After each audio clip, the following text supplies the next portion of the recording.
ಧರ್ಮಸ್ಥಳದ ವಿಚಾರಕ್ಕೆ ಮೊದಲು ದನಿ ಎತ್ತಿದ್ದು ಗೋಪಾಲಕೃಷ್ಣ ಬೇಳೂರು. ಯಾವ ದುಷ್ಟಶಕ್ತಿ ಅನಾಮಿಕರು ಧರ್ಮಸ್ಥಳದ ವಿರುದ್ಧ ಪಿತೂರಿ ಮಾಡಲು ಹೊರಟಿದ್ದಾರೆ, ಧರ್ಮಸ್ಥಳ ಹಾಳು ಮಾಡಲು ಹೊರಟವರಿಗೆ ಕಡಿವಾಣ ಹಾಕಬೇಕು ಎಂದು ಹೇಳಿದ್ದೆ.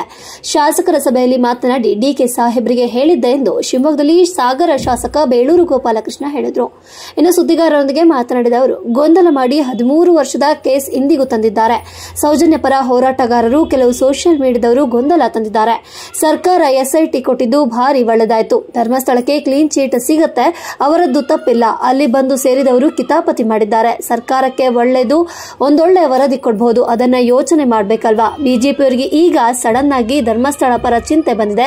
ಹಿಂದುತ್ವ ಧರ್ಮಸ್ಥಳಕ್ಕೂ ಹಿಡ್ಕೊಂಡು ಹೋದ್ರೆ ವೋಟ್ ಬರಬಹುದು ಅನ್ನೋ ಚಿಂತನೆ ಅವರದ್ದು ಅಂತ ಕಿಡಿಕಾರಿದ್ರು.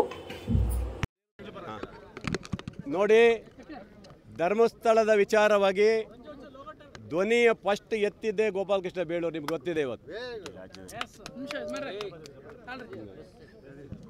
ಆನಂತರ ಇವತ್ತು ನಾನು ಹೇಳಿದ್ದೆ, ಯಾವ ದುಷ್ಟಶಕ್ತಿಗಳು, ಯಾವ ವ್ಯಕ್ತಿಗಳು ಅನಾಮಿಕರಿದ್ದಾರೆ, ಧರ್ಮಸ್ಥಳದ ಬಗ್ಗೆ ಪಿತೂರಿ ಮಾಡ್ತಾ ಇದ್ದಾರೆ, ಧರ್ಮಸ್ಥಳವನ್ನು ಹಾಳು ಮಾಡ್ಬೇಕಂತ ಏನು ಹೊರಟಿದ್ರು, ಅದಕ್ಕೆ ಕಡಿವಾಣ ಹಾಕಬೇಕಂತ ಹೇಳಿದವನೇ ನಾನು. ಯಾಕಂದರೆ ಶಾಸಕ ಸಭೆಯಲ್ಲೇ ಮಾತಾಡಿದರೆ ಡಿ ಕೆ ಸಾಹೇಬರು ಅದ್ರ ಬಗ್ಗೆ ಹೇಳಿದ್ದಾರೆ. ನಾನು ಒಂದೇ ಮಾತು ಹೇಳಿದೆ, ಇವತ್ತು ನೋಡಿ ಗೊಂದಲ ಆಗಿದೆ. 13 ವರ್ಷದ ಕೇಸನ್ನು ಇವತ್ತಿಗೂ ತಗೊಂಡು ಬಂದಿದ್ದಾರೆ. ಆ ಸಾವು ಯಾರು, ನಮ್ಮ ಸೌಜನ್ಯ ಸಾವು, ಅಲ್ಲೊಂದಿಷ್ಟು ಜನ ಹೋರಾಟಗಾರರು, ಇನ್ನಷ್ಟು ಸೋಷಿಯಲ್ ಮೀಡಿಯಾದವರು ಸ್ವಲ್ಪ ಗೊಂದಲಗಳನ್ನು ಮಾಡಿದ್ದಾರೆ. ಇವತ್ತು SIT ಕೊಟ್ಟದ್ದು ಭಾರಿ ಒಳ್ಳೆಯದಾಗಿದೆ. ಇವತ್ತು ಧರ್ಮಸ್ಥಳಕ್ಕೆ ಕ್ಲೀನ್ ಶೀಟ್ ಸಿಗುತ್ತೆ ಇವತ್ತು. ಯಾಕಂದರೆ ಅವನೇನು ತಪ್ಪು, ಅವ್ರದ್ದೇನು ತಪ್ಪಿಲ್ಲ. ಇವನು ಯಾರೋ ಬಂದು ಸೇರ್ಕೊಂಡು ಇಲ್ಲಿ ಏನೋ ಮಾಡಿ ಕಿತಾಪತಿ ಮಾಡಿದ್ದಾರೆ. ಇವತ್ತು ಒಂದು ಒಳ್ಳೆ ವರದಿ ಕೊಡ್ಬೋದು ಸರ್ಕಾರ ಅಲ್ವಾ, ಅದನ್ನು ಯೋಚನೆ ಮಾಡಬೇಕಾಗಿದೆ. ಧರ್ಮಸ್ಥಳದ ಬಗ್ಗೆ ಇವರಿಗೆ ಇವಾಗ ಇಲ್ಲದ ಚಿಂತನೆ BJPಯವರು ಸಡನ್ಲಿ ಈಗ ಬಂದುಬಿಟ್ಟಿದೆ ಅವರಿಗೆ. ಯಾಕಂದರೆ ಹಿಂದುತ್ವ ಧರ್ಮಸ್ಥಳದ ಹಿಡ್ಕೊಂಡು ಹೋದರೆ ಒಂದಿಷ್ಟು ಓಟ್ ಬರ್ಬೋದು ನೆಕ್ಸ್ಟ್ ಇದಕ್ಕೆ ಅನ್ನೋ ಚಿಂತನೆ ಮಾಡಿದ್ದಾರೆ. ಇವೆಲ್ಲ ಬಿಡಬೇಕ್ರಿ ನೀವು. ಹರೀಶ್ ಇವನಿಗೆ ಕೊಲೆ ಆಯ್ತಲ್ಲ, ಯಾರು ಶಿವಮೊಗ್ಗ ಯಾರು ಹರ್ಷ ಪ್ರವೀಣ್ ಹತ್ಯೆ ಎಲ್ಲ ಕೇಸ್ಗಳನ್ನು ಹಿಡ್ಕೊಂಡು ರಾಜ್ಯದಲ್ಲಿ ಭಾಳ ಬಿಂಬಲಿಸ್ಕಿ ಬಂದಿರಲ್ಲ. ಎಲ್ಲಿ ಬಂದಿರಿ ನೀವು? 66 ಸೀಟಿ ಬಂದಿದ್ರೆ ಇವ್ಯಾವುದೂ ನಡೆಯೋದಿಲ್ಲ. ಧರ್ಮಸ್ಥಳ ಇಡೀ ನಮ್ಮ ರಾಜ್ಯದ ಜನರ ಆಸ್ತಿ, ಅದು ಇಡೀ ರಾಜ್ಯದ ಜನರ ಆಸ್ತಿ. ಅದು ಹಿಂದಿನಿಂದಲೂ ನಡ್ಕೊಂಡು ಬಂದಿದ್ದಾರೆ. ನಾವು ಯಾವ ಕಾರಣಕ್ಕೂ ಧರ್ಮ ಬಿಟ್ಟು ಹೋಗುವಂಥ ಪ್ರಶ್ನೆ ಇಲ್ಲ.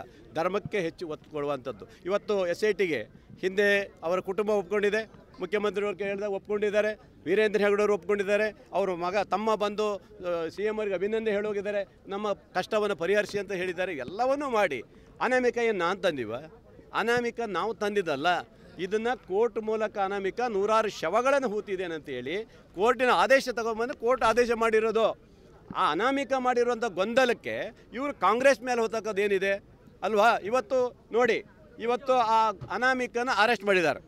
ಹೌದಾ? ನಾನು ಹೇಳಿದ್ದೀನಿ ಅವನಿಗೆ ನೇಣಿ ಹಾಕಬೇಕು, ಅರೆಸ್ಟ್ ಒಂದೇ ಅಲ್ಲ ಅಂತ ಹೇಳಿದ್ದೀನಿ. ಹಲವಾರು ಕೇಸ್ಗಳನ್ನು ತನಿಖೆ ಮಾಡಿ ಸರ್ಕಾರಕ್ಕೆ ಇಷ್ಟು ದಿನ ಹಾನಿ ಮಾಡಿರೋ ಒಂದು, ಮತ್ತು ಆ ಒಂದು ಸಂಸ್ಥೆಗೆ ಧರ್ಮಸ್ಥಳಕ್ಕೆ ಹಾಳು ಮಾಡಿದ್ದೆಲ್ಲ ಸೇರಿ ಅವ್ರು ಯಾರನ್ನೂ ಬಿಡುವಂಥ ಪ್ರಶ್ನೆನೇ ಇಲ್ಲ. ಅವರೆಲ್ಲರಿಗೂ ಬುದ್ಧಿ ಕಲಿಸುವಂಥ ಕೆಲಸವನ್ನು ಸರ್ಕಾರ, ಮಾನ್ಯ ಮುಖ್ಯಮಂತ್ರಿಗಳು, ನಮ್ಮ ಹೋಮ್ ಮಿನಿಸ್ಟ್ರು ಮಾಡ್ತಾರೆ.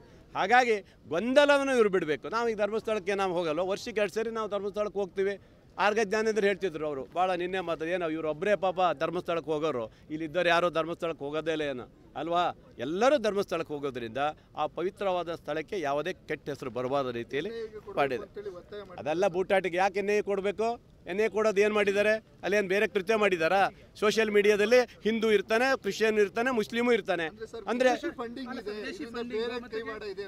ನೋಡಿ, ತಿಮ್ಮರೆಡ್ಡಿನೇ ಹೇಳಿದ್ನಲ್ಲ, BJPಯವರೇ ಕೊಟ್ಟಿರ್ಬೋದು ನಮ್ಗೆ ಹಣ ಅಂತ ಹೇಳಿದ್ನಲ್ಲ, ಅವರೇ ಕೊಟ್ಟಿರ್ಬೋದೇನೋ.